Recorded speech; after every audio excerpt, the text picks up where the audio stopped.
crazy, man. Like the last time I saw you, we was kicking it. It was in Colombia, and I was literally like just healing. Really? Yeah, I was going through it. I had just come out of a really bad break. Had been together for almost 10 years, on and off, mostly on. And Colombia was like a healing trip for me. And that was the last time you and I saw and kicked it. And now, like you say, your boy's all married and shit. How does it feel? How does it feel to... Do you know what? Can I just say, there was not enough wedding content. Do I need to follow you wife if you posted more? Because I got you. I seen like 1-2 pictures. I was like, this is not enough. It's coming. Doing a trip to Costa Rica this year, but I accidentally... So the year after I went to Colombia with you, I saw you in Colombia, I was supposed to be going to Costa Rica. I booked a flight to the wrong country and ended up in San Jose, California. What? I'm only just about telling the story now. And then, because I ended up in, do you know what happened, right? So I had this flight booked from like July, was ready for like my end of year burnout, because you know, you just burnt out all year, was really excited, got on my flight, had all these like tours booked for my first couple of days in Costa Rica. Then I get on the connecting flight in Dallas and the woman says California. I'm thinking, nah, this woman don't know what she's talking about. I'm like, excuse me. And she's like, no, California. So I was like, shit. So I get off the plane and I go to the American Airlines desk and I'm explaining what's happened. They're looking at each other like this. And then they went in the system because I had at one point changed the date of my flight. So I thought that when I changed the date, they'd made the mistake. So they went through the system. They were like, no, this is your mistake. And then they were like, and now your bag's gone its way to California. And all we can do is book you to California because that's your flight. So I had to stay in this hotel in Dallas for the night. Then the next day, fly to California, pick up my bag, go to this motel and just be like, oh my God, I don't want to be in America. I don't want to be in America. I just booked some random motel for the night. So then I was looking online to see where I could go and I found a flight to Mexico the next day. So I just flew to Mexico the next day and then ended up spending like 3 weeks in Mexico. But because of how my flight was, I still had to come back to America because obviously that's my flight. So I ended up spending 24 hours in San Francisco on my way back. But yeah, we just started like being able to share that story because it was honestly one of those like, how did that happen to me? Like I travel. Exactly. I'm sharp. Exactly. And I'm in the whole wrong country, you know. I've done this before. I'm accustomed to this, and it's I booked the wrong date, booked the wrong flight. Oh my gosh, I booked the wrong city. Man, like yeah, we've all had those, even as experienced travelers as we are. Mm-hmm. Sometimes I also feel like we just be moving so fast. And doing shit. Yeah. But it actually turned into a really interesting adventure because the 3 people that I met in Mexico and I really connected with, I'm still connected with them now. So I met this one girl randomly. I was in this cafe. I ordered my bill and she said, oh, that sounds like a British accent. We started talking. She said, what do you do? I said, I run this nonprofit called Black Girls Hike. She said, I think I'm in your group. And she was a member of Black Girls Hike. She was called Rhiannon and obviously I'm called Rhianne. And then, and she was half Nigerian and so am I. And then I said, what do you do? She said, I'm a hypnotherapist. And I was like, wow. I'd been wanting to get hypnotized for ages because I felt like I had these blockages. So anyway, we hung out on the holiday. And then when I came back, I got hypnotized off her online and it worked. And I was like, that's crazy. And then she introduced me to another guy called Mark and his partner. They were an Australian couple that traveled around. He updated my website. And then she introduced me to this woman called Olga, who runs like a water sports company in Turkey. And she was like on her 6-month holiday. And then the year after I went to Turkey and I was like, Olga, I'm in Turkey. She was like, yo, come down to mine. Went down to hers, hung out at her water sports place. And it was just kind of like, I think it's, you know, they say your vibe attracts your tribe and like everything just worked out in the end. So it wasn't kind of like a mishap. It was just one door closed and it was opening another adventure for me. Do you know what I mean? It was meant to be, yo. It was meant to be. It was meant to be. I don't have bad luck. Yo, man. So I'm so proud of you. Thank you. Man, you, again, since Colombia, you know, you've grown. The brand has grown. You've done so much. Featured in New York Times, Elle magazine. Like, did you see, like, how do you feel? How have you been feeling over these last 4 or 5 years? Listen to this email I got today. Says, you have been selected alongside Barack Obama to contribute to a special birthday about this one like naturalist that's really, really famous. And I'm going to be one of the people that's giving him a birthday thing. So it's a bit crazy now, the kind of names that you get linked with and stuff. I'm like, Barack Obama and Rhianne. When is this? So do you know who David Attenborough is? Yeah, isn't he like a documentarian as well? Yeah, he's a documentarian. He's about to turn 99. He's like Britain's like most famous. Yeah. naturalist, whatever. So he's about to turn 99. So they've got all of these really famous people going to be giving him a birthday speech, including like Jane Fonda, I think was in the email, Barack Obama. And I've been selected as one of them. And it's just crazy. I'm just like, okay. I've been having a very random week actually, How because I was so? doing some ambassador stuff for one of the organisations that I'm an ambassador for, and when I went there, I was just obviously introducing myself, like, "Hi, I'm Rhianne, I'm one of the ambassadors." And everyone was like, "We know who you are." And one guy was like, "I heard you speak a few years ago, and it's been lovely to watch your journey, and we're so proud of you." I do want to ask you this. Is it because your celebrity is growing? And I know you, I've known you personally, and I know that hasn't been your pursuit. Your pursuit has always been to make sure outdoors are more inclusive, particularly for Yeah. Black people and Black women. But your celebrity is growing. Like how are you managing that piece and staying committed to the work? I think I just don't feed into it. So people are always like, "Wow, all this amazing stuff is happening." And I'm like, "Yeah, that's really cool, isn't it?" So much. But then for me, I'm kind of like, do you know when you say they work for a cause and not for applause? Like I obviously never founded Black Girls Hike so that I become any kind of celebrity. And it just wasn't even something that I felt would ever be on the radar. So when it kind of, we did start getting more well known and I was getting like recognized and things like that, it just made me feel really anxious, to be honest. You don't want to be known by so many people. It just Yeah. makes you feel kind of like, it makes you feel exposed, makes you feel like that you're under scrutiny. It's not the best feeling, to be honest, actually. So I think it's quite a lot of responsibility as well when you become this kind of like public facing person. So for example, it's not like every day you'll be having a good day, but sometimes if you're in public, you're thinking, oh no, I don't want anyone to recognize me, but I'm having a bad Yeah. day. Yeah. Yeah. So I don't know, I feel like to me, it's just surreal. Obviously, I don't see myself as a celebrity. Whereas sometimes when you go along to BGH events, Black Girl Hike events, because people have seen me online and all that kind of stuff, to them, it's like, Rhianne's here. And then I'm like, oh no, don't treat me like that. Because then I feel left out and I feel like I can't be involved the same way everyone else is. Do you know what I mean? Because people have got you on this pedestal and I created the group so that I could make friends. And now I'm just kind of like, people don't feel like they can make friends with me. Yeah. And I'm left out. Yeah.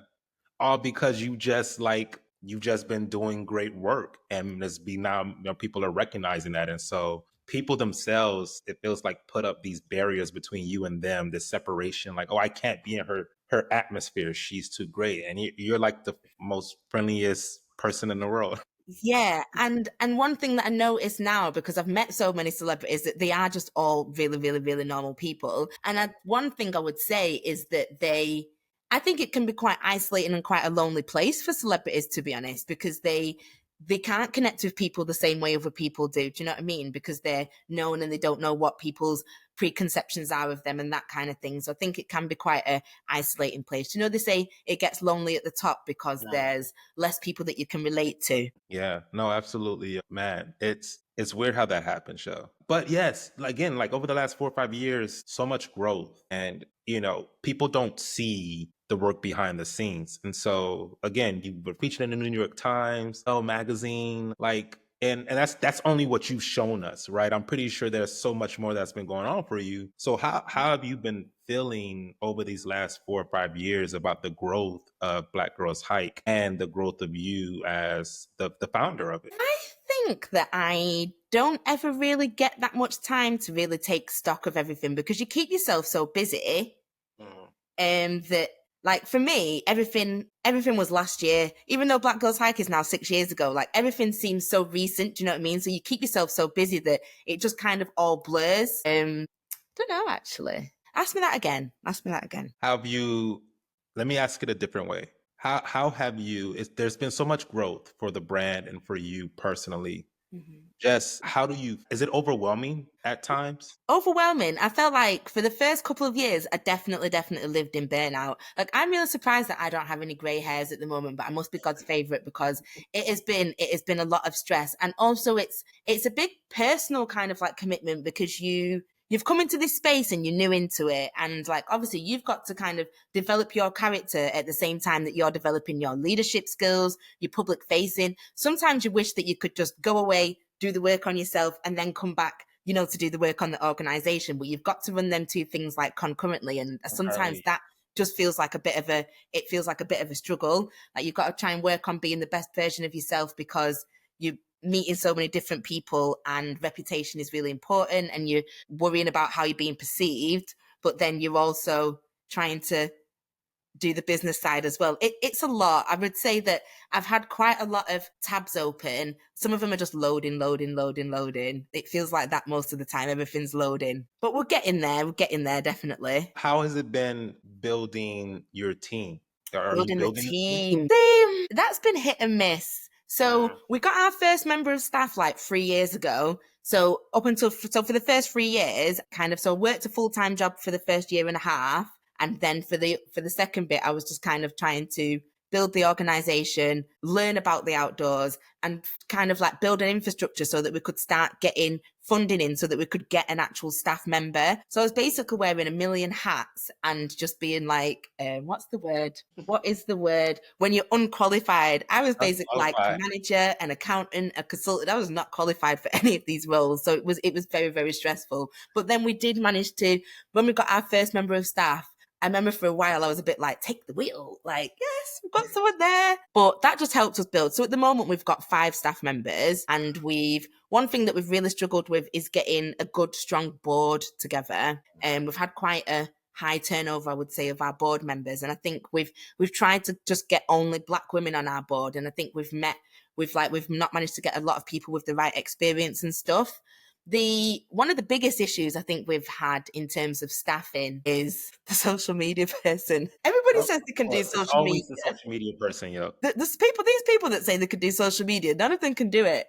So I think that's been an issue. But also managing. I am not a manager. So because I'm just kind of like, oh, it's a community group. We all care about the same thing. Like, I'm not going to micromanage anybody. At the beginning, I was just kind of like, oh, if you're signing up to work for this organization, you obviously support all of our missions. So I just expect you to kind of like, I give them quite a lot of autonomy because I think that we're all working towards a collective cause. And there's been a couple of times where people have taken advantage of that, but it's just, I think it's management. I think one of the best things that I've done so far is get an operations manager in so that she can obviously, she reins everything in and I just report into her, but it also gives me that space to kind of like collect myself, think about other things and just breathe and like close some of those tabs. Because they say that we keep ourselves so busy we don't give ourselves any. Have you heard that white space phrase where it's the space where you have like nothing on your mind so that you can actually think about new ideas and plan new things and all that kind of stuff.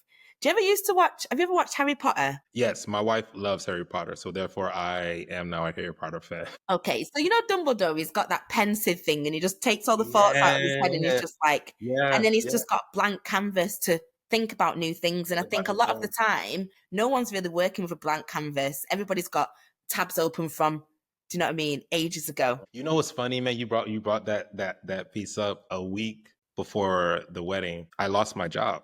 The one that I had, I lost it. And again, you know how entrepreneurs do. We hustle, grind, we work something, but our main focus is this.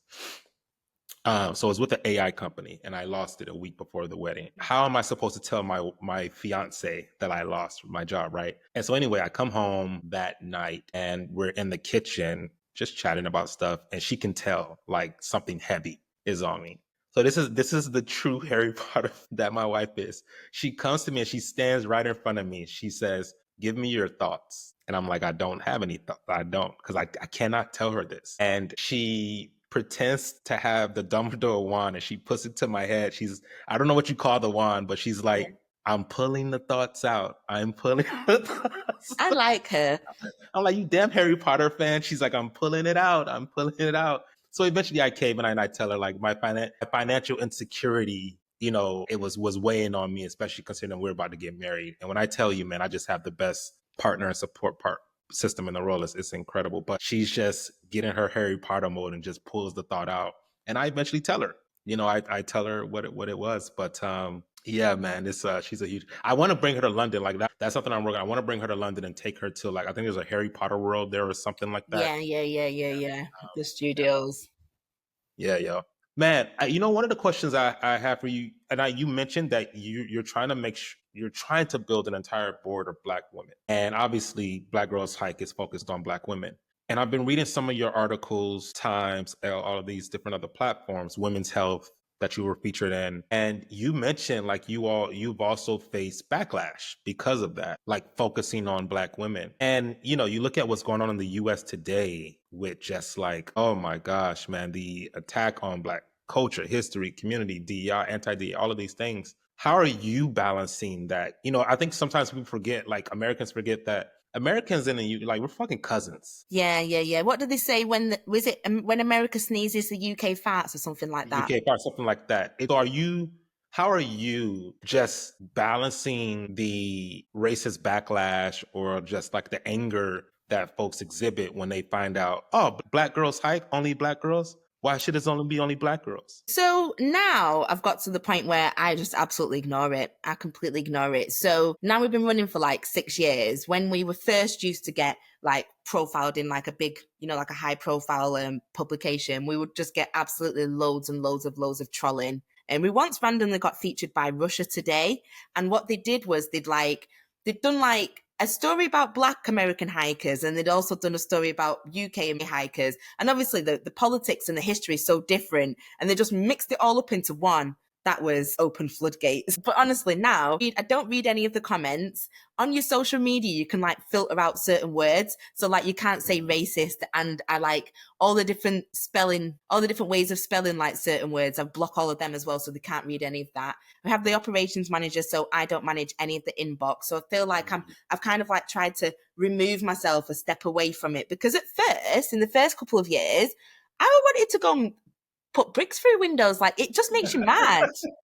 It's like being like you're like a lion in a cage and someone's just poking you. There's nothing you can do about it. It is just so infuriating, these keyboard warriors. But now I sit and I think to myself, you're sat there typing about me online and I'm having a fabulous life. I hope you are. Like, go heal, babes. Like, it just doesn't bother me anymore, because I feel like I've kind of like transcended that and I'm just so above it. I just couldn't care less. And also, I think that the success of Black Girls Hike is a testimony that it is needed. Do you know what I mean? The people that we've been kind of validated by, as we should say, for example, the features, the publications we've had. I have an MBE, I have letters after my name. So like all these people that are making up that noise, society doesn't agree with them clearly. Yeah, that's a great perspective to have. I love the way that you framed that. Do you remember when, remember that girl that was in Precious and she used to get all that backlash? She was quite big. Yeah. And then she posted something and said something like, oh yeah, I'm sat on my private jet laughing at such and such. Do you know what I mean? Like, I get so much fulfillment out of my life. Like, I am positively contributing to society, to my community. Like, I feel like I've completed life. My mum is more proud of me than she could ever be. I've made a solid contribution. I have a legacy. Do you know what I mean? Like, you can't come be talking bubbles to me and think that I'm going to be bothered. I'm about to go and get on another plane for like a 6-week holiday. Do you know what I mean? And I love that perspective, man. And I think, do you think it takes time to get there though? Like, you weren't there coming out of the gate when you No, I launched wasn't. I wasn't. No, it wasn't. Yeah, it does take time to get there. At first, I was really sensitive. I used to take everything personally because you feel like they're attacking you directly, because I'm the founder. So everything they're saying is about a decision that I've made. But I'm trying to think how I got out of that space. I think, to be honest, I think it's probably a little bit of external validation helped as well, from other people who are just like, do you know what, ignore it, ignore the noise. What you're doing is valid. The community support, that really helps as well. So every now and again, like, you would share something online where you'd been trolled or something, and we've got some like members that'll ride out for us. We had one member rang someone's workplace once, like, yeah, go on. One time we was getting trolled and I just shared something on Twitter and said, such and such's wife has entered the chat, like, I can't go and troll her, but you can. That is why you need community. That is why you need community. Yeah, there's power in the collective. Man, so you started just organizing trips around the UK, if I remember correctly. And now you've organized hiking trips and adventure trips in Brazil and Morocco. Like, first of all, tell me about this Morocco, because I love this quote you had, like, I'm a baddie and I got this natural disaster. Please tell me about Morocco and this volcano and what the hell were y'all doing? Earthquake. So we're in Morocco. We're on a 10-day tour. We've got 6 women on this tour, and we have just come back from a day trip. And we're in our Riyadh, whatever. I'm in bed scrolling on my phone, and then the building starts shaking. We don't have earthquakes in England. Like, we don't have natural disasters. Can I just say that? So we don't know what's going on. So it was shaking. And I went to hide under my quilt, but then I noticed that like things was falling down off the ceiling and plaster and everything. So I jumped out of bed and I stood in the bathroom door frame. And I only seen that on films, because afterwards my friend was like, I thought you were supposed to get under a table. And I was like, I don't know. I just saw that one film. So I'm in this One bathroom. movie I saw about an earthquake, they got under a door frame. Yeah, so I'm in this door frame, and then I can just hear people screaming. So then after the shaking had stopped, because the way it was shaking, the building was shaking. The building was shaking. It was just, I've never experienced anything like it. So running down the stairs, as I'm running down the stairs, like the corner, it looks like, say you had like an extension on your house, the big crack just looked like it could just fall off. So I got downstairs and there's all dust and everything because all like the masonry's fallen down. Everybody's ran out of the room being like, what's happening? What's happening? And then someone just screams, get out of the building. So we all run outside the building. The building next door is completely collapsed. It's just chaos everywhere. People just running around on these like motorbikes. People just running around. No one really knows what's happened. So then all the members are like behind me. And I'm just like, I've got pajama pants on. I've got my pajamas on, and I grabbed the bag because I'm the leader. I need something. So then the hotel guy was like, go in there. There was like these big doors in this wall for this mosque. So we went and we slept in like the courtyard of this mosque because I didn't want to go inside the building. So they got us some quilts and we sat in this courtyard all night. My friend said that when I turned around, you were sat up like a soldier because I was leaning on my bag like this, but I was sat up because still like, we've all been in this earthquake, but I'm still the group leader and people are asking me questions like I've been in an earthquake before. Scared as well. I've been so scared in my life. And also as well, one of the things about hosting international trips is you just don't know what you're going to get. So one of the women that was on the trip, she was a little bit challenging. And when the earthquake actually happened, she wasn't in our accommodation. So we're obviously all stood outside and I'm panicking like, where's this person? I didn't know where she was. Then she comes running through the rubble, like through the dust. So anyway, Right I had to ring our tour guide and be like, there's been an earthquake. And he was just like, okay, Rhiane. Then he ran me back and he went, oh my God, Rhiane, it's a 6.9. It's a proper earthquake. And I was like, I know. And my mum lives in Morocco. So I rang my mum to see if she'd been affected, but she lives all the way in the north of Morocco in Tangier. So it hadn't hit there. So she just spent the whole night sat up worrying about me and praying for me. My sister and my mum were praying for me. And then the next day, our guide got us in the minibus and we had to like spend all day waiting in like these internet cafes so that we could find alternative accommodation. And then when we went to check everybody into this alternative accommodation, I had to give them this like security drill, make sure they had the bag packed with the passport in it, don't take the stairs, make sure your power bank's charged, everything like this. Gave them all the room key. Then one of them says, oh, it says that we've got dinner on our itinerary today. I'm like, we've just been in an earthquake. How could you think about food? How could you think about still doing the itinerary? We're like, we're not doing any excursions today, babes. We're looking to be alive. So yes, I remember thinking, oh my goodness, so it was funny because that was the day before we were supposed to be leaving. So we spent the night in this hotel and the next day everybody left. And then I got the train to my mum's. My mum came to the train station and was just like, oh, my baby. And then I spent a couple of days just shell shocked on my mum's sofa being like, I've just been in an earthquake. And then that's when the tears came because it was all it was delayed. Do you know what I mean? It was traumatizing. You had to put on a strong face. Yeah, you just got to put on this strong face. I remember one time when we was in the minibus and just this tear rolled down my eye, but I wiped it away because I thought, I don't want them to see me crying because I'm supposed to be the leader, but oh my God, I'm so scared. But then I was like, I actually did get us through a natural disaster. And I think that you never know what you're capable of until you're in a certain situation. But I would consider myself to be a very resourceful person. And if I was in a natural disaster with anybody, I would want it to be me. So I think that they were lucky that they had me as their leader because I'm even though I ended up in the wrong country one time, I'll keep us safe. Do you know what I mean? We're not going to die. God's not taking us out on this trip, guys. We're making it. Man, what a story. Did you include that in your book? No, because, I think that was... It was before you I wrote think the I'd book. already written the book by then. And I think this happened afterwards, possibly. Yeah, I think this might have happened after the book. Actually, I remember on that trip to Morocco was when I got the transcript for my book. I didn't open it for 6 weeks because I was so stressed out after the earthquake and everything. I was like, this is just going to have to take a back seat. And I know everything's deadline, but I nearly just deadlined. So, no, I have to wait. Your editor's gonna have to wait, yo.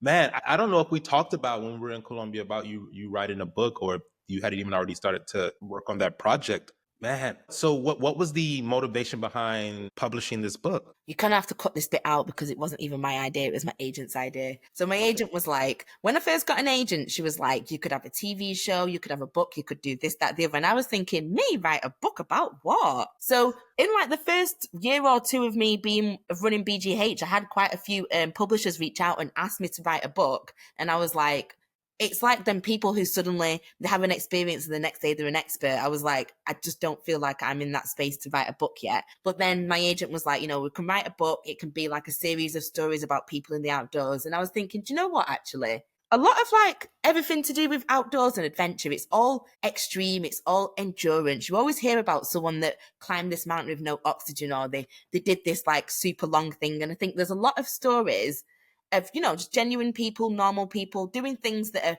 amazing to them that don't make it. And I think a lot of those people are also really inspiring. And I wanted to share stories of everyday people, women of color, and all the different ways that you can be in the outdoors. So you don't just have to be an alpinist that's summiting all these major peaks. There's loads of different ways that you can connect in the outdoors. So one of the women that's actually in my book she's the founder of an organization called All the Elements. And what that does is it connects all the people that are working in diversity in the outdoors. So it's basically kind of like she's created a community of like peers as such. Her story deserves to be featured. She's someone that's also making a significant impact in the outdoors, just because she's not hanging off this. Do you know what I mean? Yeah. So it was sharing other people. So there's a woman in there who, she used to be a head teacher, but she used to really like walking. And then she got a back problem, ended up in a wheelchair, and realized that the outdoors is not accessible. So now she campaigns to get these all-terrain wheelchairs in national parks and fundraisers and stuff, just to make sure the outdoors is accessible. I think she deserves to be in there as well, because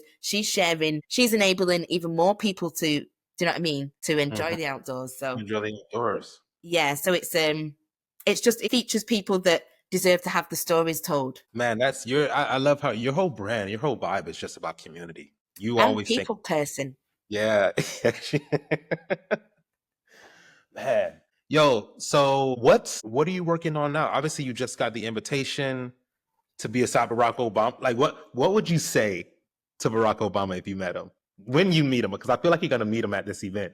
What will you say to Barack Obama? I don't think it's a case that we're all going to meet them at the event. I think it's everyone's just going to send a videotape along to David Attenborough, and then it'll probably be like some big BBC special, because David Attenborough, like, he was the same age as our Queen, and they were really good friends before she passed away. So sorry, ask me that again. What would you say if you did get a chance, what would you say to Barack Obama if you got a chance to meet him? I've still got the newspaper from when you were elected. That'll be the perfect. Yeah, because I remember, and do you know what's funny? It comes up in my face, your Facebook memories every now and again. Like I was proper into it when he was coming into office, and I'd posted about it, and every now and again it crops up every year that Barack Obama's in office. And then do you remember that knock knock, who's there? And it was like, not you, about the other guy. Yeah. Loved it. Yo, do you watch this podcast? It's based in the UK, Shits and Giggles. Ooh, they got cancelled. Yo, what were your thoughts on that? And the only reason I'm asking is because it just popped up again. I was listening to so there's a podcast in the US called The Pivot with Rhiane, former football players. Very great podcast. I love it. And they invited the comedian Andrew Schultz onto the podcast to talk about that situation. And while I was like recapping it, I had a chance to watch the response from the two guys who run Shits and Gigs. My wife loves that podcast, by the way. That's how I found out about it, through her. And you know what was interesting? I'd love to get your thoughts on this. Was that Ryan Clark from the Pivot Podcast, he said he thinks that based off their response, there's a clear lack of understanding of the Black American experience from these two podcasters in particular. Like they couldn't see what was wrong with their joke or them laughing at the joke. in time. And then they came back and they said, you know, it was poor judgment on our part, so on and so forth. But just what are your general thoughts about that whole thing?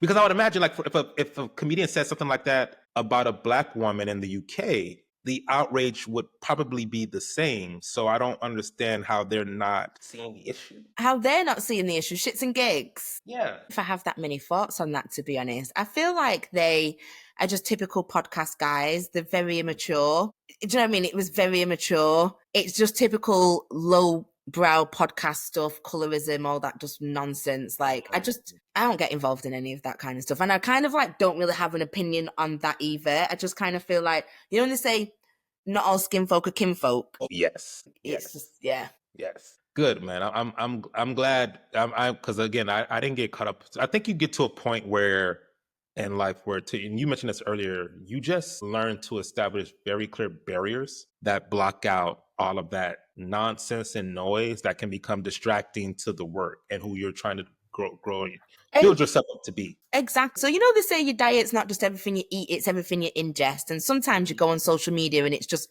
you're eating junk food. Do you know what I mean? It's toxic. So that's the kind of toxic stuff that I just try not to engage with, because I just feel like it's not great for the community either, is it?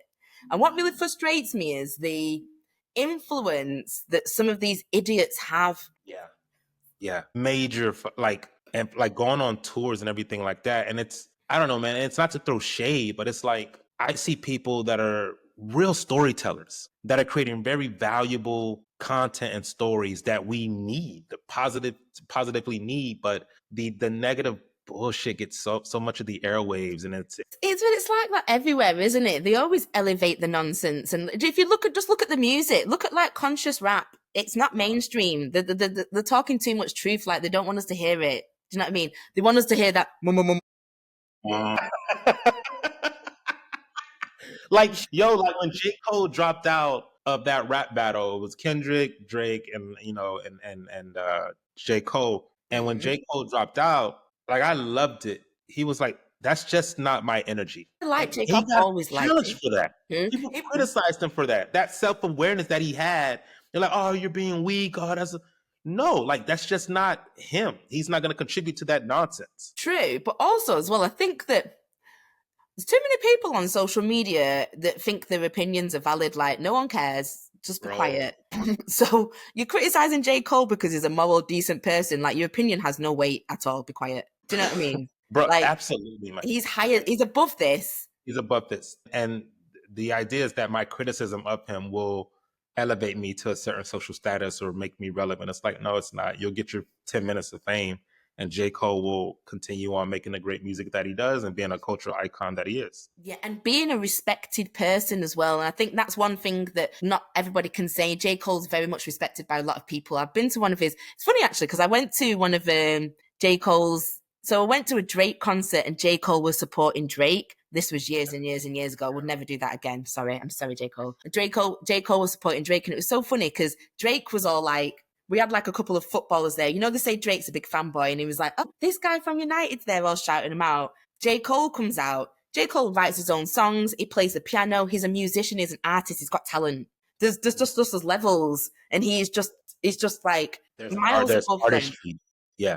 There's artistry there. He's an artist. And I don't think we get much artistry that much. We get like Ice Spice. I mean, I hope she's been cancelled. Not seen much of her recently, but can we stop getting those kind of exports, please? Bro, man, yo. It's one of the things I love about Black Girls Hike is the mental health aspect that you all are focusing on as well. Man, Rhiane, it just feels like as Black people, we don't catch a break until we create our own break in our own spaces. Mm-hmm. What are the women in your community like saying about Black Girls Hike in terms of the peace and the mental health support it brings them? Last week, we were interviewing for a role, and one of the girls was like, oh, you know, what's really interesting you? Why do you want to work for BGH? She started crying. She was talking about like what it meant to be like a Black woman in other workforces that she's been in, how isolating it's been, all the microaggressions, all the racism she's experienced, not feeling seen. Do you know what I mean? Being othered all the time. And like, I think that experience over time, she just exploded and she cried. And that's not the first time that I've had somebody either be interviewed for a role or to become one of our volunteers who's cried about previous experiences that they've had in the world. We've also had people we had one woman who said that she'd been able to come off all of her medication for anxiety and depression since she started coming to Black Girls Hike. And she told a doctor, and a doctor said to her, just keep hiking. You get loads of people that were previously isolated, and because we're quite big in a lot of cities, and cities can be quite transient places where people are moving for work, education, they don't necessarily have that community there already. So it's been great for people to, find new networks. And also it's a big kind of like, it's a support system, I would say. So every time you go along to a walk, you'll always get into like a deeper meaningful with somebody. And I always feel like you get sent certain, when I'm solo traveling, the people that I meet, it's like I meet them for a reason. And I feel like that's the conversations that you have on these walks as well. You always come away feeling like empowered and inspired and supported as well. So I always encourage people, I always say like, we're the biggest outdoor network for Black women in Europe. And there's so many things that you can tap into. Like, we're a community here to support everybody. So I think there's that as well. But mainly just, I think for people, it's being seen. But I think it empowers people to take up space in other places and be unapologetic in other places. So they're coming to an only, like an all women's Black group, whereas we're getting a lot of hostility and they feel empowered and to still come there. And I think when they go into other spaces, even as maybe the only Black person or whatever, I think it gives them a little bit more confidence to kind of like speak up. And I think people are also, rather than waiting to be invited into spaces, people are just claiming those spaces as well now. So I think it's kind of like it's a reclaiming. I always say that we are the original nature people, and our connection has been severed over time due to the systems that we live in. But do you know what I mean? It's a reclaiming of that space. Yeah, it's a reclaiming of that space. It was the other thing I also like about your community is it's intergenerational, right? It's not just millennials. You got Gen Xers, Gen Zers, even boomers. And I do wonder, when you have a community like that, I imagine that in addition to mental health, there are conversations that you all are probably having about romance, motherhood, all of these different topics coming up, and like you got generational perspectives to sort of feed into that space. That is one of my favorite things at the moment. So I'm 38, single, don't have no children. All the older women are like, just go and have a baby with somebody, anybody, you don't want to regret it. And it's just so interesting hearing all these different perspectives from people. So like, you've got people that are like been married for 30 odd years, that kind of thing. People that are single, people that have missed the boat, people that have not had the kind of like the outcome that they wanted to have. And I feel like there's so much wisdom that them older women can impart on you. And I feel like a lot of the time they don't even realize that they're actually sharing all of that wisdom and knowledge with you. So my best friend at Black Girls Hike is 70. She's nearly 71 and she's called Liz. But she actually was also the first Black councillor in a place called Liverpool in the UK. She was elected in 1987. She was a trailblazer in her own right. She was one of them people that she blazed the way for people like me. Do you know what I mean? So I think it's a beautiful space because I feel like there's so many significant people that are in a part of Black Girls Hike. There's leaders in there. There's change makers in there. I think I've gone off track. What was your question? You're absolutely And I love the intergenerational aspect of it. And actually, I was having a conversation with someone the other day and she was saying that how often do you get the opportunity to have those intergenerational friendships and stuff? So unless maybe you work with someone that's older, most of the time you're just kind of like in your little bubble, aren't you? Yeah. So yeah, I've actually been, so now like I hang out with a 70-year-old, I've got mates that are grannies. And I love it. How are you? I think because when we were in Colombia, you were dating someone, or I can't quite remember. I don't know if you were dating someone or also just like exploring. Are you feeling that pressure to like get married and while also, because it's interesting, like Michelle Obama yesterday, she came out and said that she addressed the divorce rumors between her and Barack Obama, which they're not getting divorced. But she said it's crazy how when she decided to start doing things for herself, that did not involve Barack. Like, I'm making this decision for myself. People started talking about a divorce. So she was like, it's crazy how when women especially Black women, step into their own and make these decisions for themselves, all of a sudden society labels them as something that they're not. Whether that's not wanting to have kids or not wanting to get married, or 38, unmarried, no kids, something's got to be wrong with her. Like, you know, how are you not feeding into that, or allowing that to just impact these great things that you have going on in your life? It's interesting, actually, because I would say that, so I was dating an American, dated 2 Americans actually last year. That's right. Player. I was going out with some guy from Colorado. I went to Colorado like 3 times last year, and I was there in January. And then I was dating somebody from Atlanta who I met in Ghana, and we went to like 5 countries together last year. I would say that I used to feel under pressure to kind of like settle down and all that kind of stuff. And like meeting other women that have got to the age where I meet women in Black Girls Hike who wanted to have children and never had the opportunity. And some of them are coming to terms with that, but there is a little bit of resentment and bitterness there. And it's meeting those people made me think, oh my goodness, like I don't ever want to end up like that. I don't want to be that bitter person. And it made me feel like, oh no, maybe I should have a child. Maybe I should have a child. Maybe I should have a child. Now I'm in this space where I'm like, I really like my life. I really, really, really enjoy it. I feel like I have a legacy and I positively contribute to other people raising their children. So for example, last year, my cousin had a baby. She named her after me. My sister had a baby in January, named her after me. I got 2 babies named after me in a year because people think that I'm such a great role model. Do you know what I mean? And I just feel like I don't have to have my own to have a positive impact. My sister's got 4 children, really, really, really close to them. I'm like Disney auntie. Like I'm like the cool auntie. Last year I took 2 of my nephews to Morocco. They were like 6 and 9. Do you know what I mean? I'm cool auntie like that. And I like that. I don't think I would want the responsibility of, it's a full-time job. Children got to eat 3 times a day. They can't even skip a meal. Like the hard work, man. Bro, yeah. Man, I love that for you. Yeah.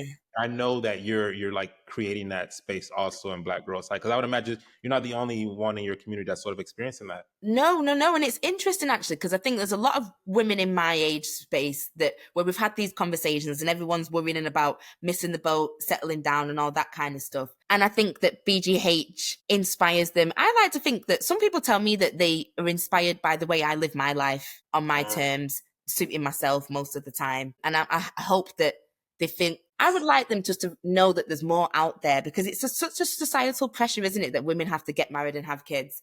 And it's not for everybody, which is funny though, because most of my friends that have decided not having children, they're the people where I think that you should be the ones that are raising the children that could positively contribute to society. But all the people that are smart have decided not to now. And I think that's just what it is. But I also feel like I mother in other ways. I do feel like I am a mother, have mothered.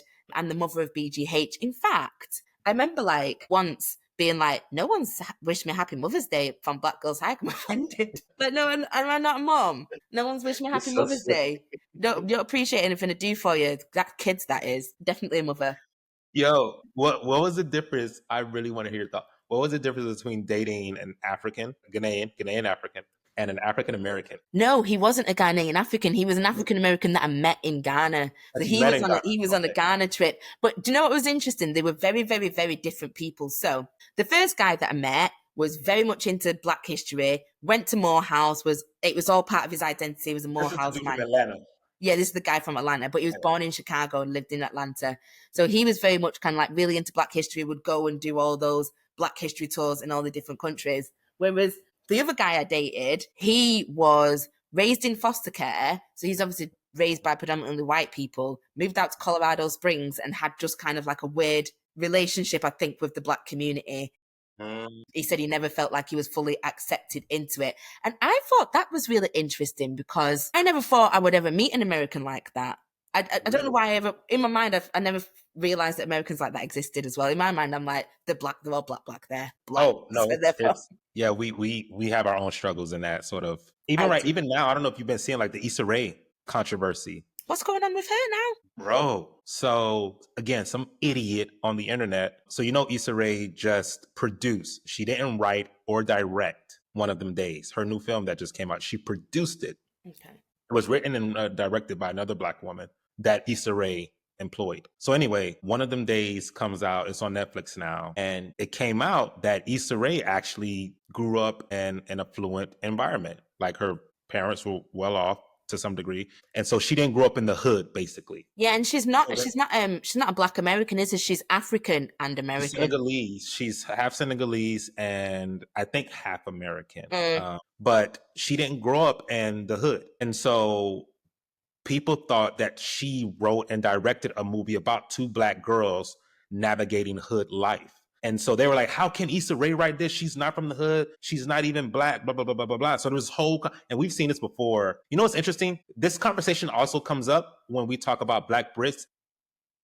Yeah. They're all everyone's going mad about this Cynthia Erivo now. Apparently she says she doesn't like Black Americans and they're saying that they never accept her. Who?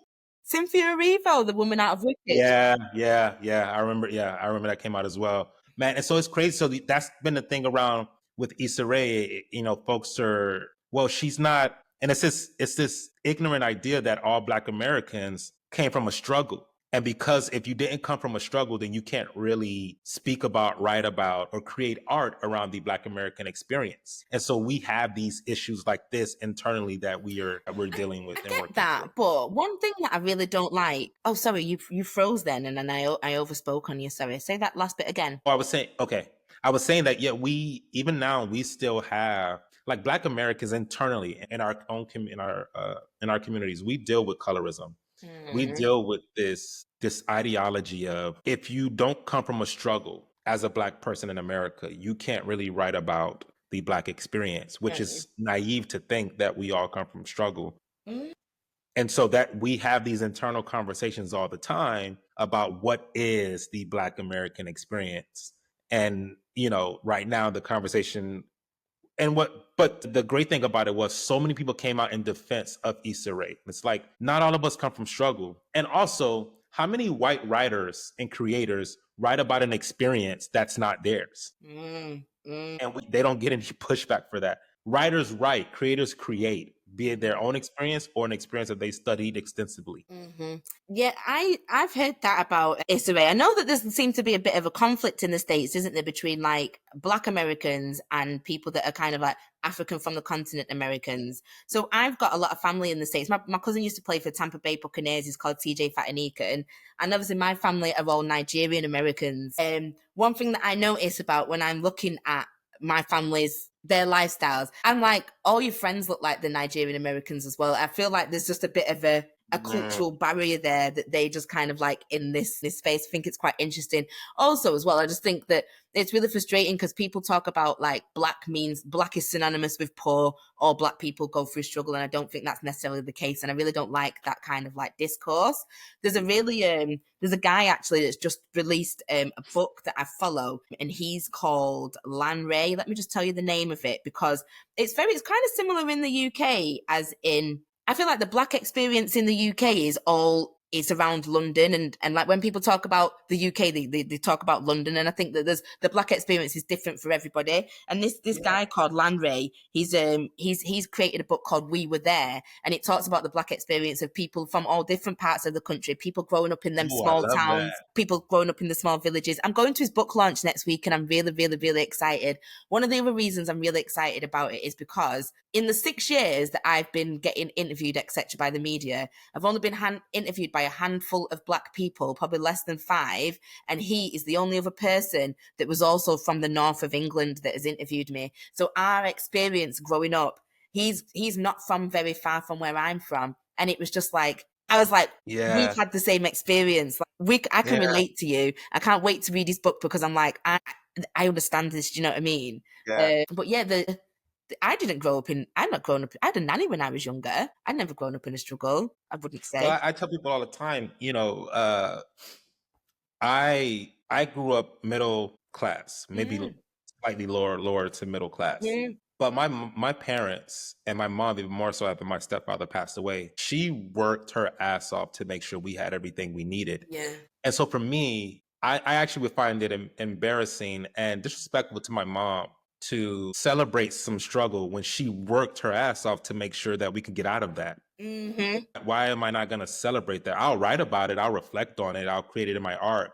But you're not going to see me like putting on this persona of this dude that, you know, had to fight and go through the struggle because my parents worked their ass off to make sure that wasn't the case. Yeah. So I'm from actually a really middle class area. So when I was younger, I used to have like a really like, do you know Manchester United? Mm-hmm. So I'm from Worsley in Manchester, and like Manchester United footballers would like live around there. So Eric Cantona, the French guy, he used to live at the bottom of my street when I was younger. When he did that, he did a flying kick at a fan of another team, and he had to do community service. He did that at my primary school. So I'm from, but then I didn't grow up there the whole time. I did also live in a very working class white area. Yeah, I'd say I've definitely been through struggles, but my whole life has never been a struggle, if you know what I mean. Been a struggle, yo. Yeah, and that's absolutely fine. That in no way. And I love that our community is becoming more. That doesn't diminish your blackness. Yeah, and also that's the thing as well. It doesn't diminish your blackness. And I think as well that one of the things that I notice in the UK media is the black people that they choose to give a platform to. I do tend to think that they all tend to be even mixed race, light skin, and quite middle class. And I think for the rest of the community, they feel like that diminishes their blackness and they can't speak for them because they've not had the experience that the majority of people have had. I think that's what they're trying to say.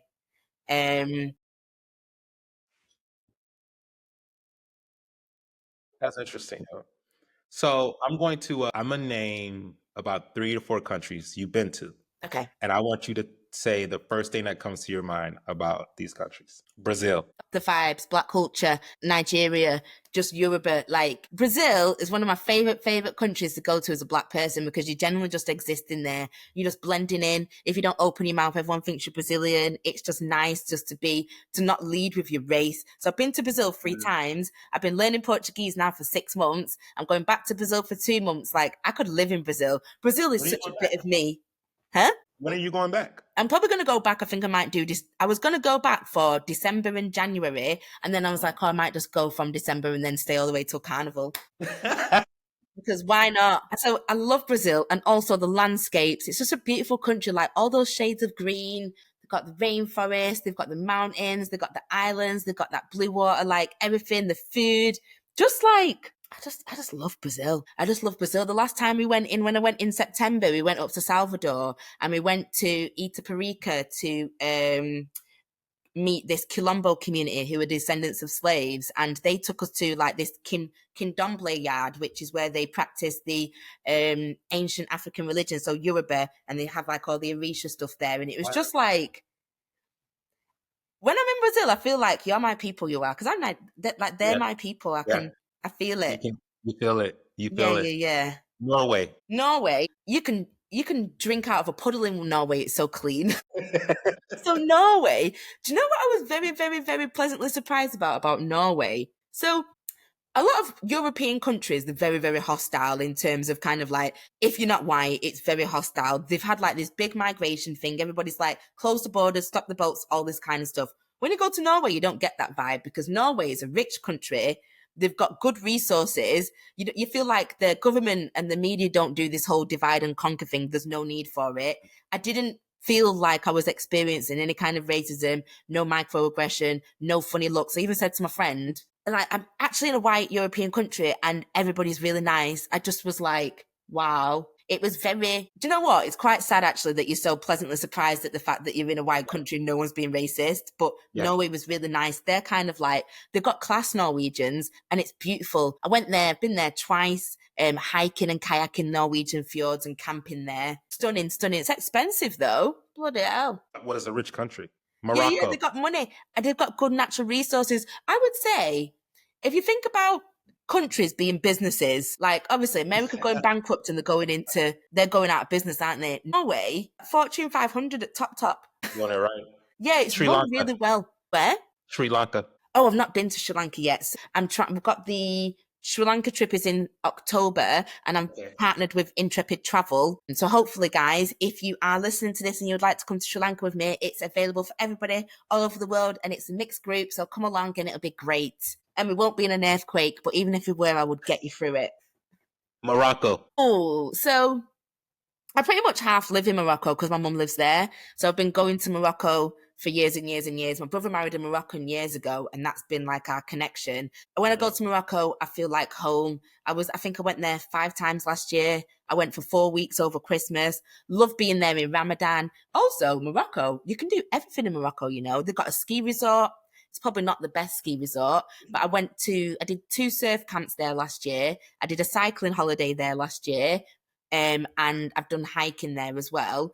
I kind of feel like, because it's like a moderately Muslim country, people just have cleaner hearts. Like, you don't feel like you've got to hold your phone because someone's going to come and rob it. Like, it's that kind of being able to trust people in society that's quite nice. There was one time recently when I was there, this guy walked past me and he dropped his wallet and dropped loads of money out of it. And I grabbed his wallet and like loads of people ran over to shout him like, "You've lost all this money."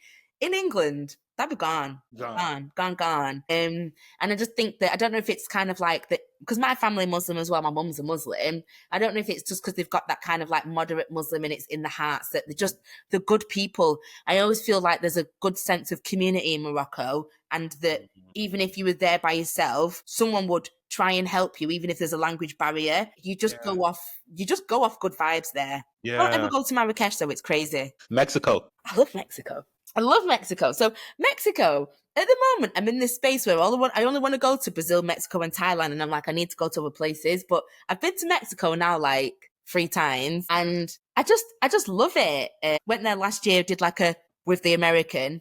We went to we stayed in like 3 different places. I love the food. I love the street food. And like every time I come back to the UK, I'm like, we are so deprived. We've got crap food, crap weather. Do you know what I also like in Mexico? Is that a lot of times when you go abroad, particularly as a Black woman, I don't know what it's like for everybody, but you feel you're kind of like fetishized. What I like about Mexico is they're obviously not into Black girls. You're not their flavor, and you don't get harassed ever. I really like that. Like, not even a wink. I'm like, thank you. Not even a wink.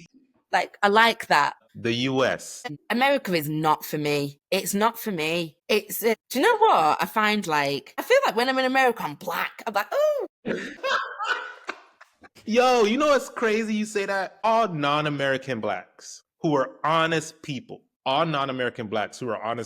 when they come to America, they admit for the first time, I did not know I was Black. And it's not that they didn't know they were Black.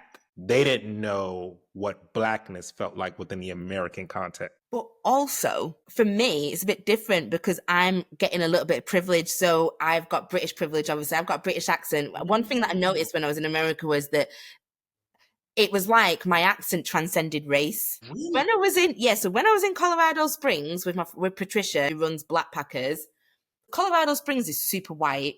And we was in this shop one day, and like people would hear my accent and start talking to me, but it was like she was invisible.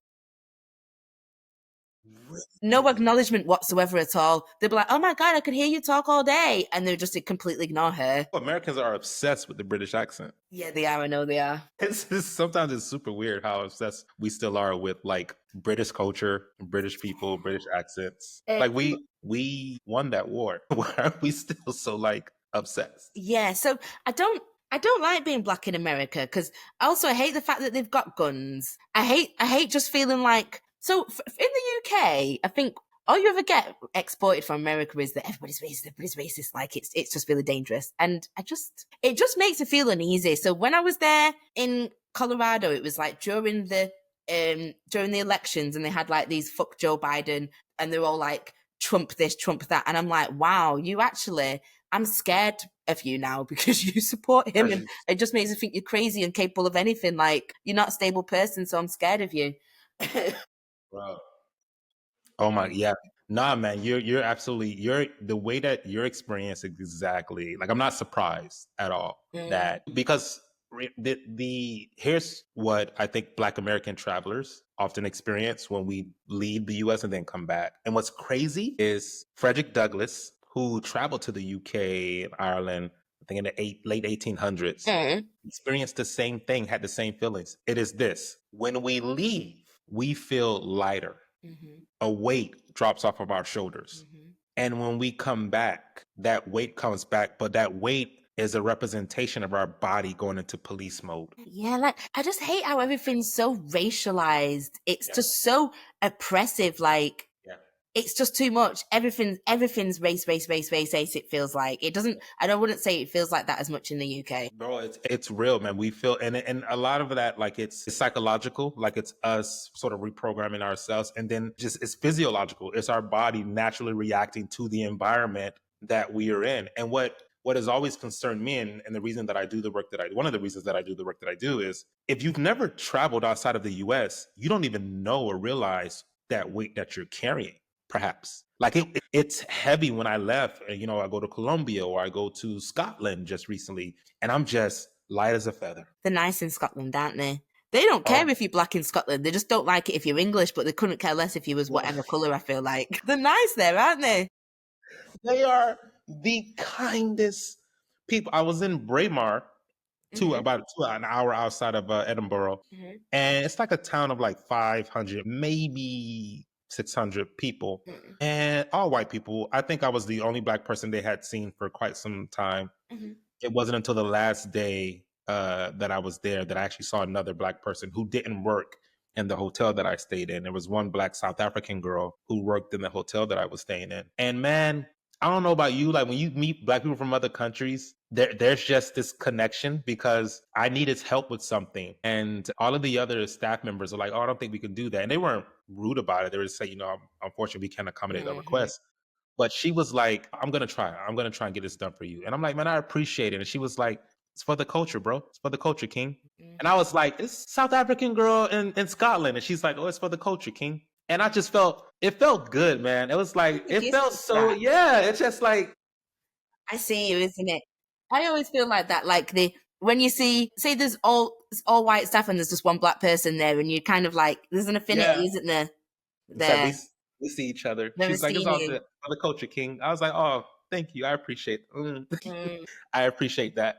And I know you got a million things in the world to do, and I really appreciate you taking the time to chat, man. It's been overdue. I know we've been talking. You feel like you've not asked me over questions. Well, I told you they were just going to be conversation starters. I did want to hear about, like, I think the ones that I really wanted to understand is, like, you built such a beautiful community with Black Girls Hike, and it's not just the hiking. Obviously, it's the sisterhood and the support, and watching you grow into your own as the founder and leader of this, book tours, possible TV shows, like, man, it's what advice, and brand partnerships as well. And again, like, when you started, you didn't even know how to read maps. You didn't have any hiking boots, and now you got brand deals. Now you're doing trips with Intrepid Travel. So what advice do you have for people who are, building brands themselves and maybe like starting right off the ground?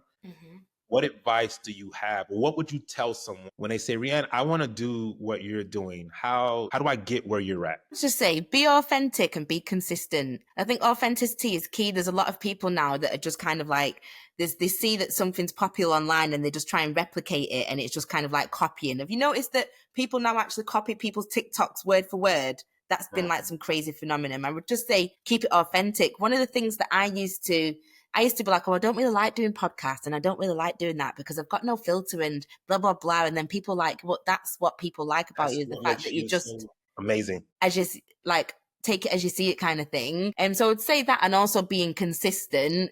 And I would say networking is key. I think that in my first couple of years, I didn't do as much good networking as I could have done. But then I think that's also because I was kind of like firefighting and trying to do too much.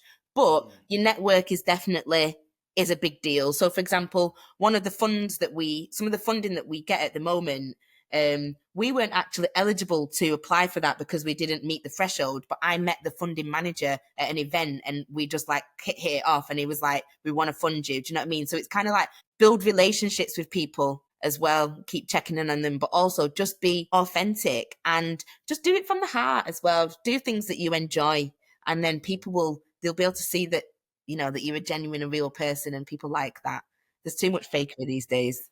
Is there one or two brands that you could say are just incredibly authentic and genuine in their approach and execution and working with Black Girls Hike? Like you just 10/10, 5 stars. Patagonia. So Patagonia are an absolute fantastic organisation. They funded us for a hidden communities programme a few years ago. And hidden communities just meaning people that we weren't reaching through social media, people that might not have access to the internet, might not speak English, etc. They basically just gave us money and said, like, we're not going to micromanage it. Even if you just got one extra person out, that would be beneficial. They also have like a store in Manchester. They've like reached out to us loads of times. We've had like meetings in there. They let us use the space. They've let me go in and get kit for photo shoots, that kind of stuff.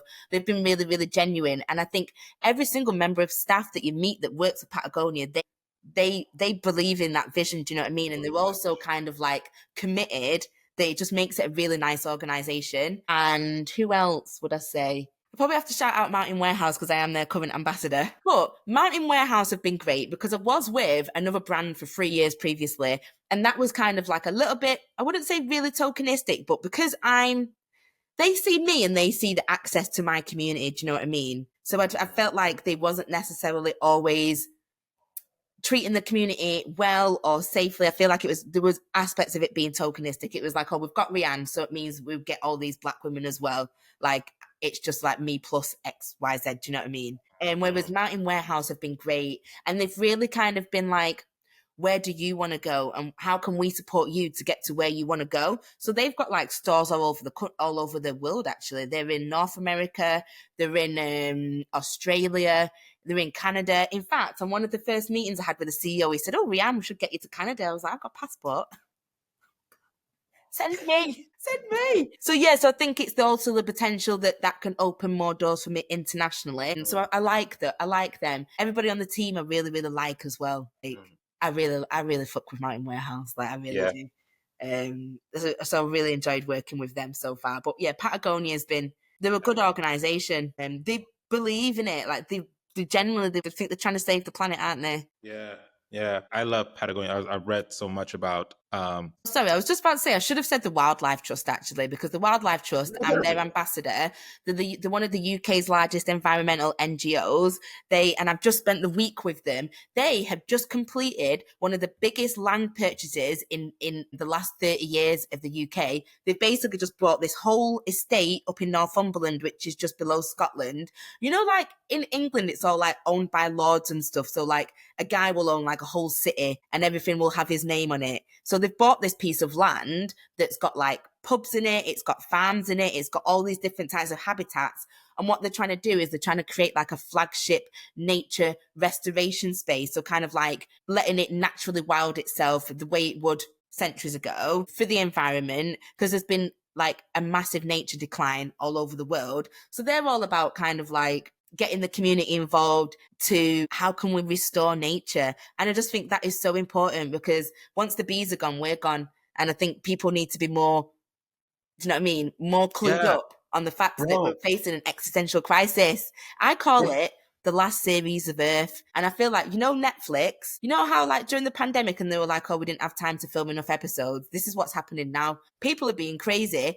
and we're getting like an episode less every year. Yeah, it's crazy you mentioned that, man, like the focus on natural preservation and sustainability. Scotland was incredibly educational for me and understanding like our relationship with nature and looking at it because obviously in the US, it's capitalism over environmentalism. Yeah. Right. We'll tear down trees. We'll build buildings. We'll pollute our waters and our airways for the sake of making millions and billions of dollars for a small group of people. But as I was in Scotland, just to hear how that community, democratically, that community was figuring out new and innovative ways to preserve their natural lands and spaces, even if they disagreed on how to do that, right? You had a group of people who were looking at modern day practices of natural preservation, where you had a group of you had a different group of people who were still adopting and wanted to use Victorian ways of preserving nature, right? But the whole focus was we need to preserve these natural lands and spaces. And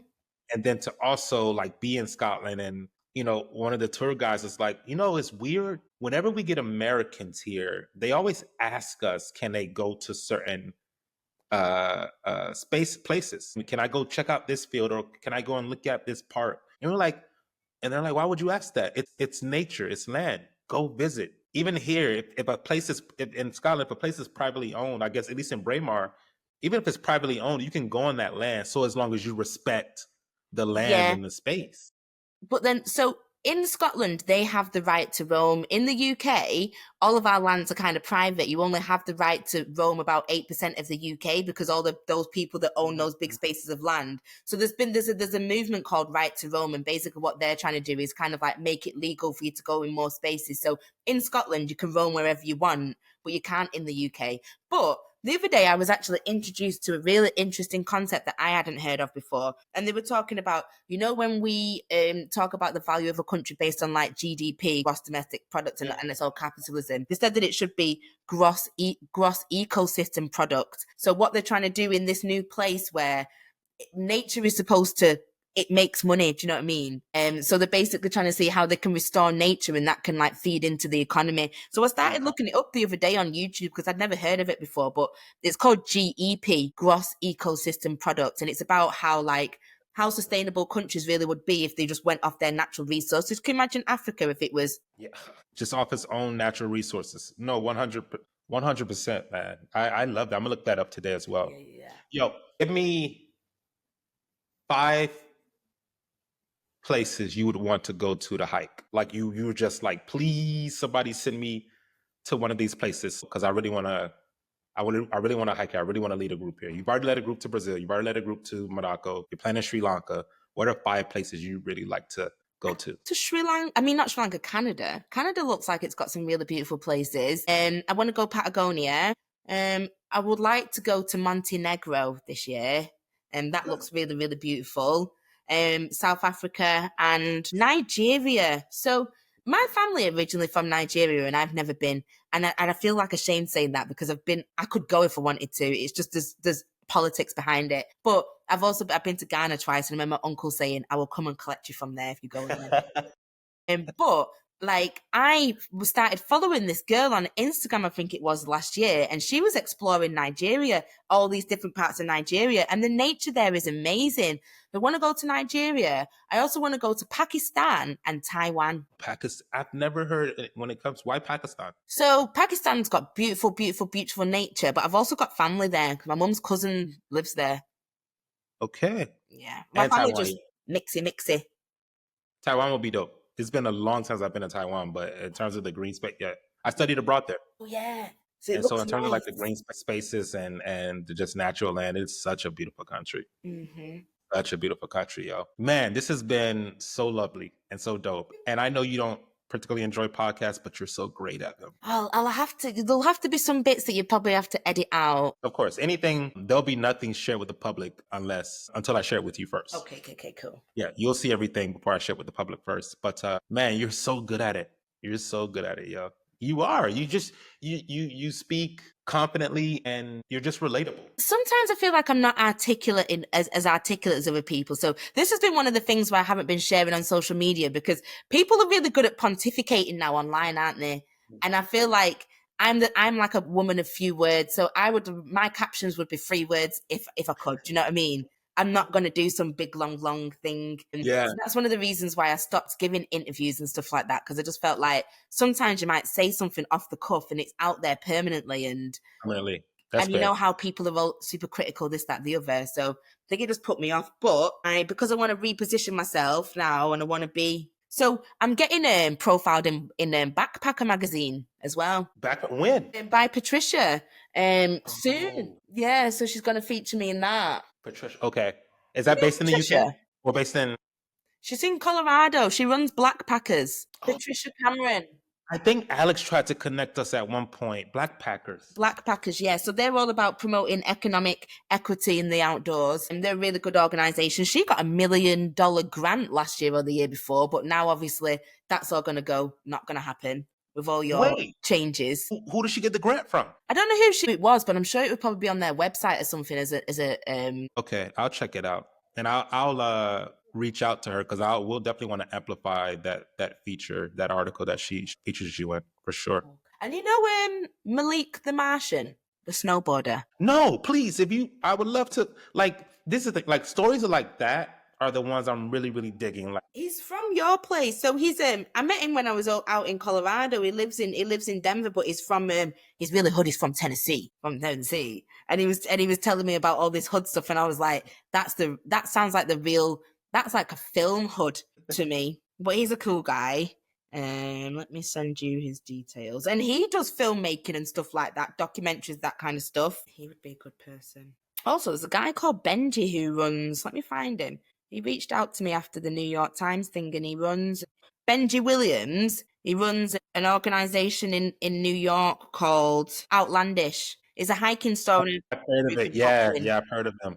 I've heard of them. Okay.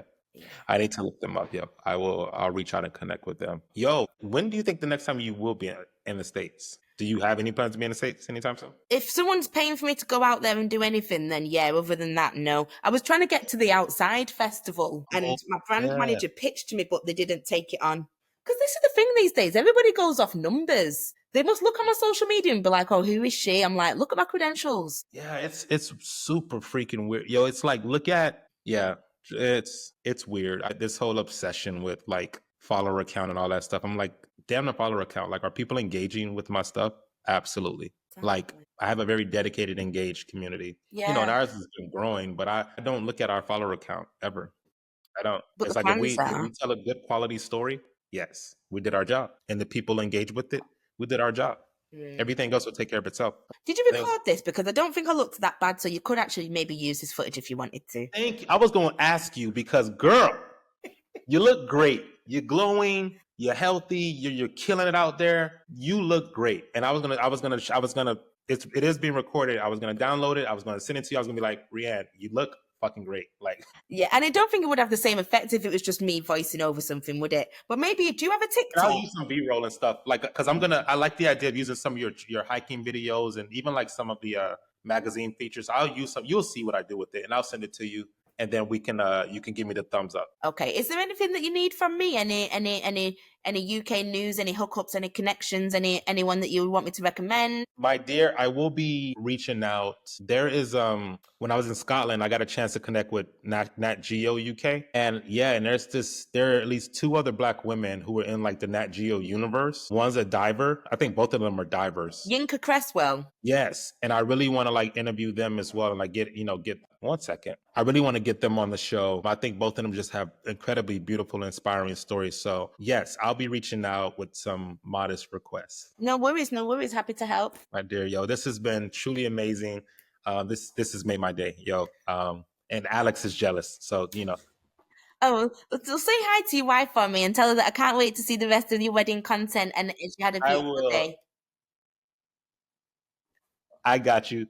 I appreciate you, my friend. Anything you need, always hit me up. And I'll check in with you next week. Okay, coolio. Enjoy the weekend.